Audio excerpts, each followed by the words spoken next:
नमस्कार मित्रांनो, राज्यामध्ये विविध जिल्ह्यांमध्ये अतिवृष्टी व पूर यामुळे बाधित झालेल्या शेतकऱ्यांना रब्बी हंगामाकरता 10,000 रुपयाची मदत मंजूर शासनाने केली आहे. तर त्या जिल्ह्यांची यादी आता आली आहे. तर याची सविस्तर माहिती आपण व्हिडिओच्या माध्यमातून पाहणार आहोत. तत्पूर्वी चॅनलवर नवीन असाल तर चॅनलला जरूर सबस्क्राईब करा आणि बेल नोटिफिकेशन ऑल करा. अशीच माहिती पर व्हिडिओमुळे तुम्हाला मिळत जातील. चला तर मी व्हिडिओला सुरुवात करूया.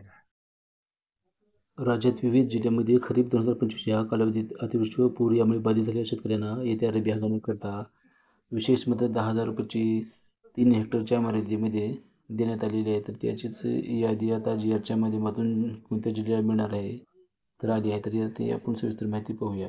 तर यामध्ये बघा, नागपूर विभागामध्ये जिल्हा नागपूर, भंडारा, गोंदिया, चंद्रपूर, गडचिरोली व अमरावती विभागामध्ये अमरावती, अकोला, यवतमाळ, बुलढाणा, वाशिम असा जिल्ह्यांची यादी आली आहे. तर यामध्ये कालावधी बघा, जून ते सप्टेंबर 2025 नागपूर विभागामध्ये व अमरावती विभागामध्ये जून ते सप्टेंबर 2025 या विभागामध्ये ही बियाणे व इतर अनुषंगिक बाबीकरता 10,000 रुपयाची मदत 2,262,43,39,39,000 फक्त इतका निधी मंजूर करण्यात आलेला आहे. तर अशा प्रकारे या जिल्ह्यांना 10,000ची मदत 3 हेक्टरच्या मर्यादेमध्ये शेतकऱ्यांना मिळणार आहे.